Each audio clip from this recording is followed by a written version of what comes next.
Morning વિદ્યાર્થી મિત્રો, જ્ઞાન મંજરી મોડર્ન સ્કૂલની યુટ્યુબ ચેનલમાં આપ સૌનું સ્વાગત છે. તારીખ 23/12/2020, ધોરણ 3, વિષય પર્યાવરણ, તાસ 2.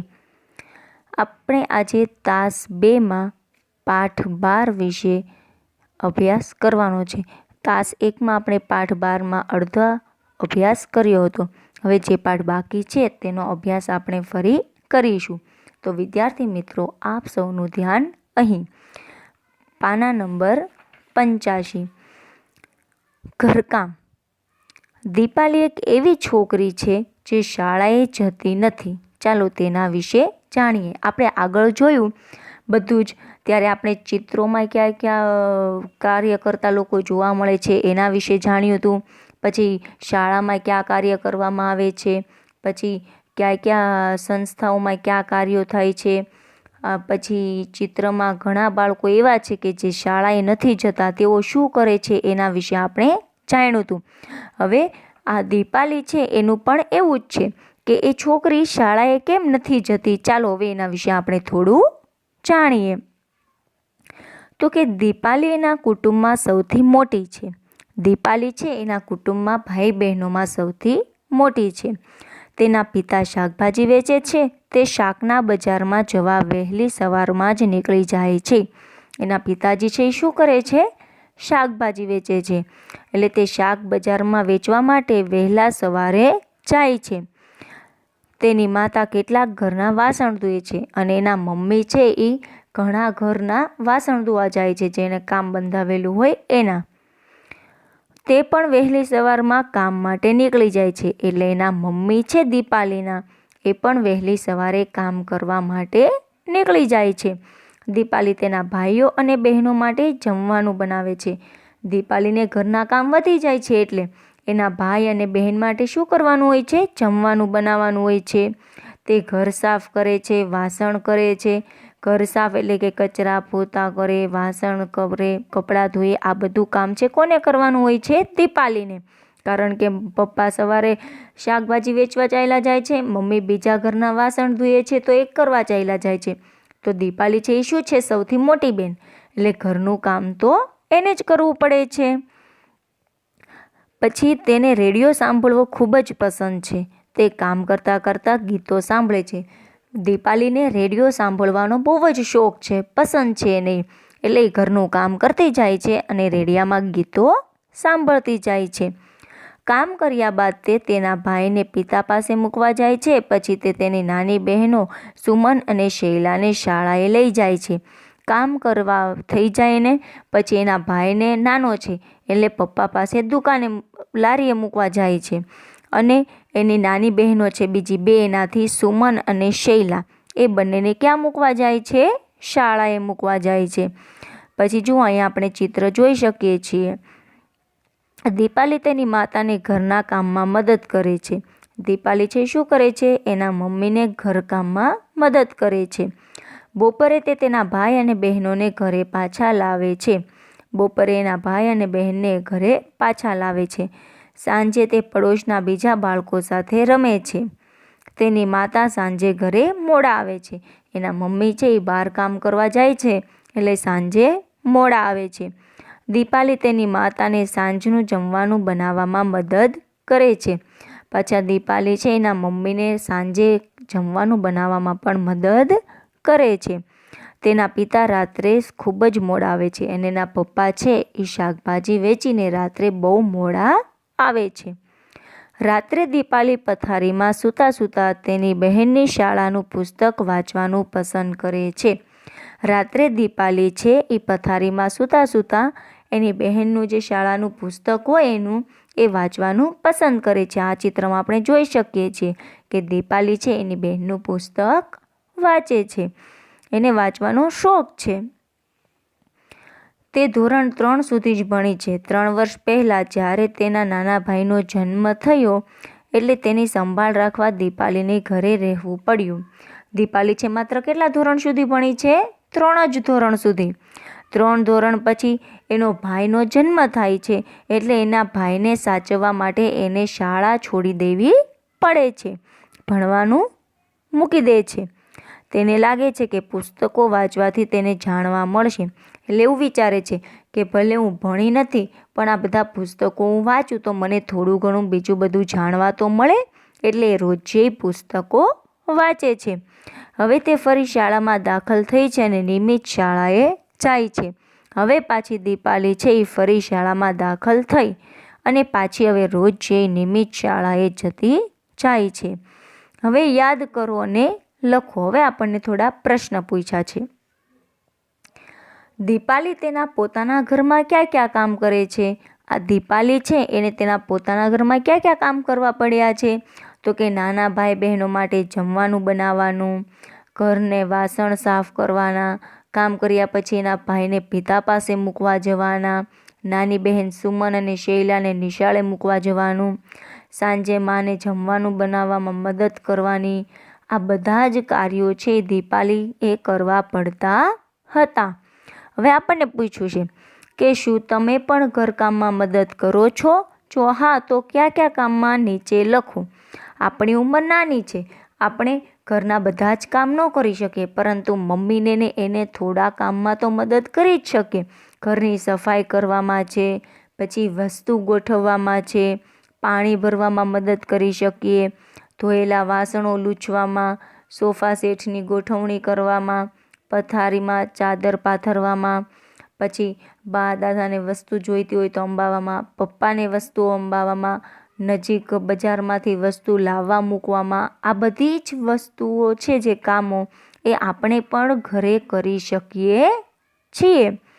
પછીનો સવાલ છે, ઘરના કામ સિવાય બીજા કોઈ કામ તમે કરો છો? જો હા તો જણાવો. હવે આ ઘરના કામ કરીએ છીએ એની સિવાયના બીજા આપણે ક્યાં કામ કરીએ છીએ?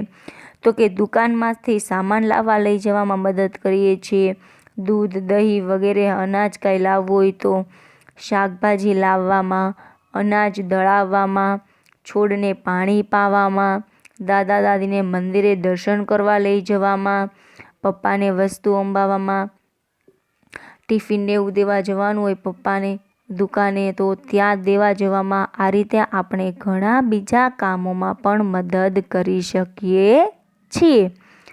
હવે સામેના પેજે આપણને નીચે વિવિધ ક્રિયા આપેલી છે. દિવસના કયા સમયે તમે કઈ ક્રિયા કરો છો તે ઘડિયાળમાં નોંધો.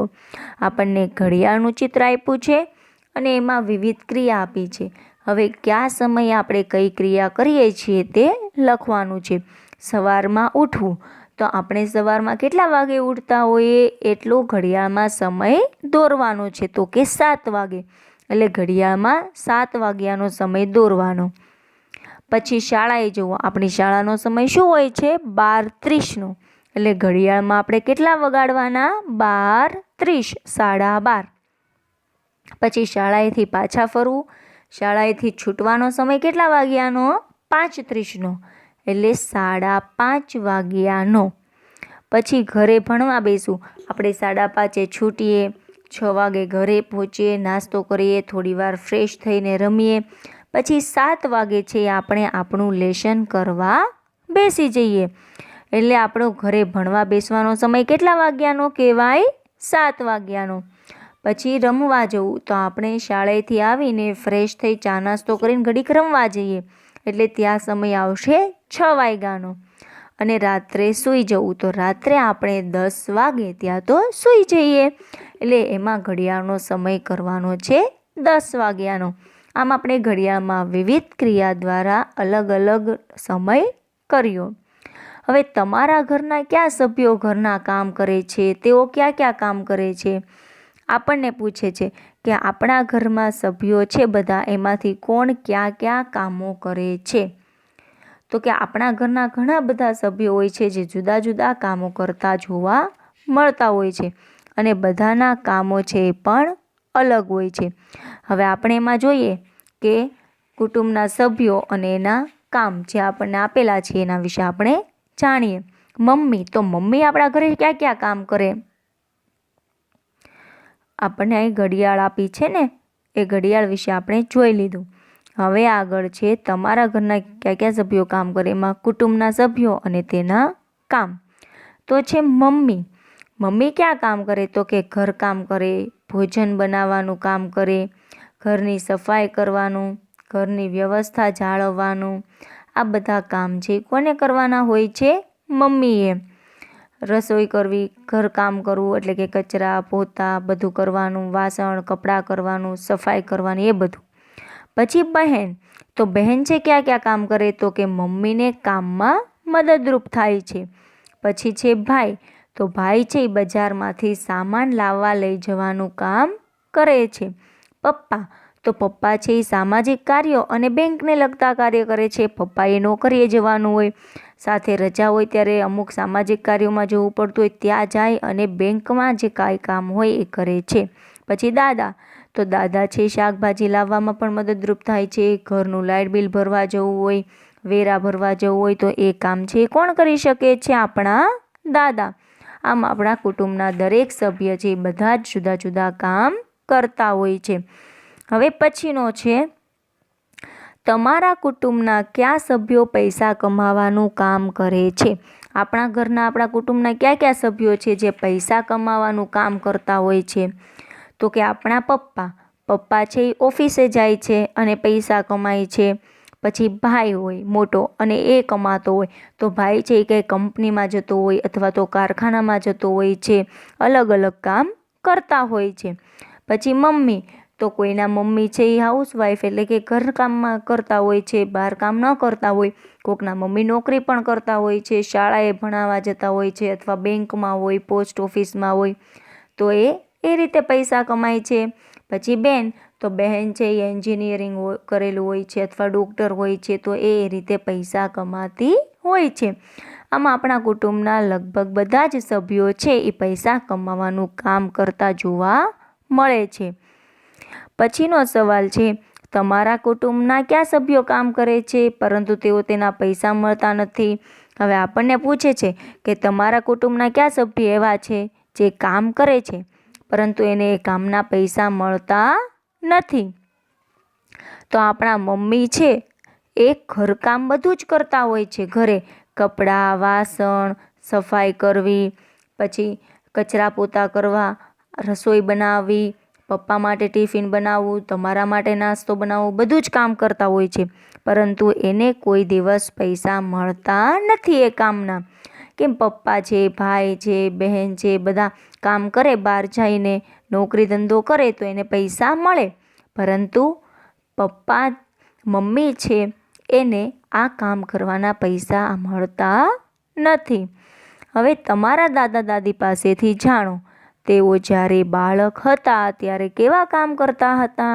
હવે આપણે આપણા દાદા દાદીને પૂછીએ કે તેઓ કામ કેવા કરતા નાના હતા ત્યારે. તમારે પણ તમારા દાદા દાદીને પૂછવાનું છે.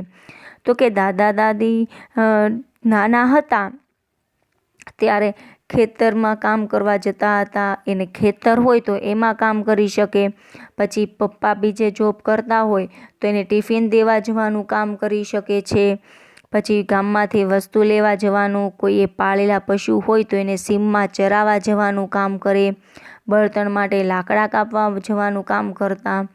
અને જ્યારે દાદી નાના હતા ત્યારે માતાને ઘરકામમાં મદદ કરતા, ઘરની સફાઈ કરાવતા માને, અને પશુઓને ઘાસચારો લાવવામાં મદદ કરતા.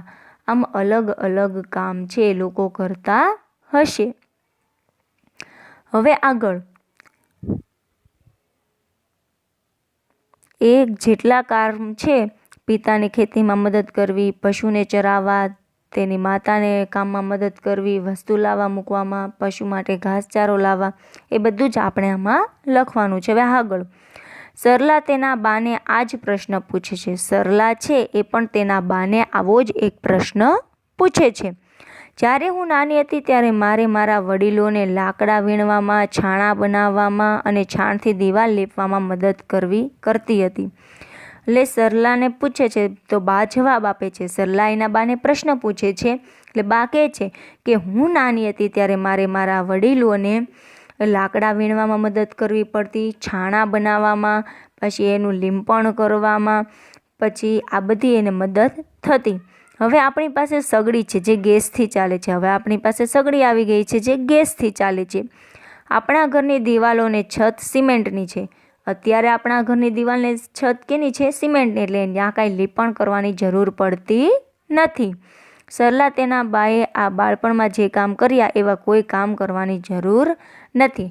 એટલે સરલાને તો એના બાએ જે નાનપણમાં કામ કર્યા હતા એ કાંઈ કરવાની જરૂર નથી, કારણ કે અત્યારે તો બધું સમય બદલાતા વધી ગયું છે. હવે પછીનો પ્રશ્ન, તમે અને તમારા વડીલોએ બાળપણમાં કરેલા કામ વિશે લખ્યું, એમાં તફાવત છે? તમે અને તમારા વડીલોએ બાળપણમાં જે પણ કાંઈ કામ કર્યું એના વિશે તમે લખ્યું, એમાં તફાવત છે? તો કે હા, બાળપણમાં વડીલોના કામમાં અને આપણા કામમાં ખૂબ જ બદલાવ જોવા મળે છે. અલગ અલગ પડે ને. અત્યારના સમયના બાળકો છે મોટા ભાગનો સમય અભ્યાસ કરે છે અને રમે છે. તેઓને વધુ કામ કરવામાં દેવામાં આવતું નથી. અને પહેલાંના સમયના બાળકો હતા એને અભ્યાસ કરવાનો સમય ન રહેતો અને રમવાનો પણ ન રહેતો. એ લોકોએ કામ કરાવવું પડતું હતું. આ ત્યારે સમયમાં ફેરફાર થતો જોવા મળે છે. પછીનો સવાલ છે, દીપાલીએ ઘરનું કામ કરવા શાળાએ જવાનું છોડવું પડ્યું. તમારા પાડોશમાં કોઈ 6 વર્ષ સુધી બાળકો જે શાળાએ જતા ન હોય તે શોધી કાઢો. આ દીપાલીને કેમ શાળાએ ઘરનું કામ કરવા માટે જવાનું છોડવું પડ્યું?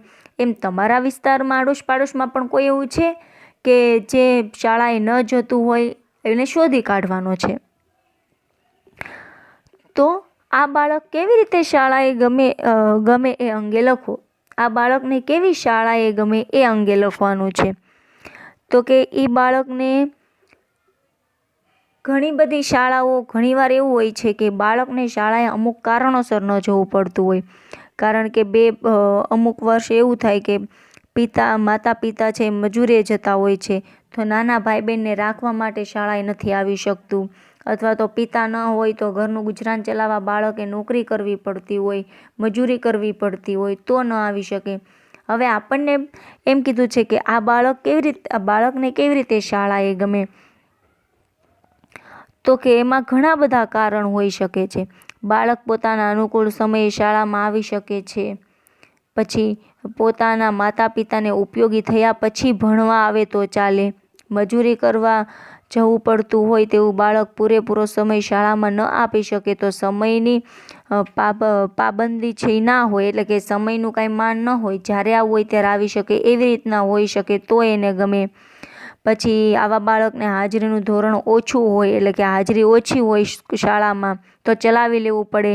તેના માટે નિયમિત ગૃહ કાર્ય જે આપણે આપીએ એનો બધો સમય ન હોય, તે થાકી જાય, તો એના માતા પિતા પણ મદદ કરતા બાળક શાળામાં આવે તો બાળક છે એ શિક્ષણથી વંચિત ન રહે. અને બાળકને પણ આવી શાળા ગમે તો કે નહીં. આ તો એના માટેના શું છે, એને શાળાએ લાવવા માટેના પ્રયાસો છે.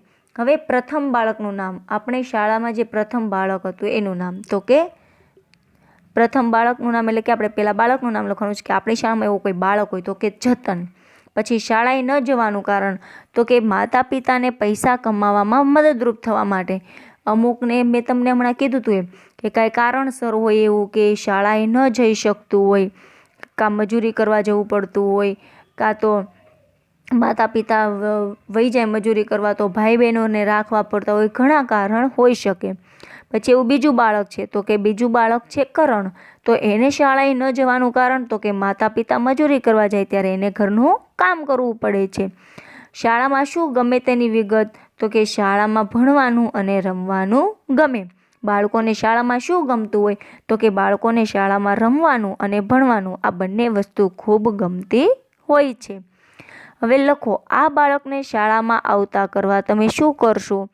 હવે આ બાળક છે એને શાળામાં આપણે લાવવું હોય તો એના માટે આપણે કેવા પ્રયાસ કરવા જોઈએ.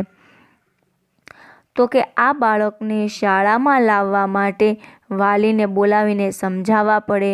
બાળકના ભવિષ્ય માટે શિક્ષણ કેટલું ઉપયોગી છે એ વિશે એના વાલીને સમજૂતી આપવી પડે. એના માતા પિતાને એનાથી માહિતગાર કરવા પડે. બાળકના ભવિષ્યને ધ્યાનમાં રાખીને શાળામાં આવે રોજ તેવા પ્રયત્ન કરવા પડે. આજુબાજુના પાડોશીની મદદ લઈ આવા પ્રકારના બાળકોને સહાય થવા વિનંતી કરવી પડે. એને સમજાવવા પડે બાળકને પણ સમજાવવું પડે કે તારે રોજ શાળામાં આવવું પડશે, તને શાળામાં ખૂબ મજા પણ આવશે. પછી બાળક તેના સમયે શાળામાં આવે તેવી છૂટછાટ આપવી પડે. શાળામાંથી થોડો વહેલો ઘરે જવા માંગતો હોય તો તેને રજા આપવાની પણ મંજૂરી આપવી પડે. આમ બાળકના ભવિષ્યને ધ્યાનમાં રાખીને બાળકને શાળાએ લાવવા માટે ઘણા બધા આપણે પ્રયાસો કરવા જોઈએ. તો વિદ્યાર્થી મિત્રો, અહીં આપણો તાસ છે એ પૂર્ણ થાય છે. આ પાઠ દ્વારા આપણે ઘણું બધું શીખવા મળ્યું. આપણા કુટુંબ વિશે, આપણા કુટુંબમાં કોણ કયો વ્યવસાય કરે છે, એ વ્યવસાયમાંથી કોણ પૈસા કમાય છે એ વિશે, પછી આપણા ઘરકામમાં કોણ મદદ કરે છે એ વિશે, પછી આપણા શાળાના સમય વિશે. આ દ્વારા બાળકને શાળાએ લાવવા શું પ્રયત્ન કરવા જોઈએ. પછી એવા કોઈ એવા બાળકો છે આપણી આજુબાજુ કે જેને શાળા છોડવી પડી હોય, ભણવું હોય છતાં. આવા ઘણા બધા પ્રશ્નો છે આપણે એ જોયા. તો હવે ફરી મળીશું બીજા તાસમાં. આશા રાખું છું કે આ તાસ દ્વારા તમે ઘણું શીખ્યા હશો. આ સાથે આભાર.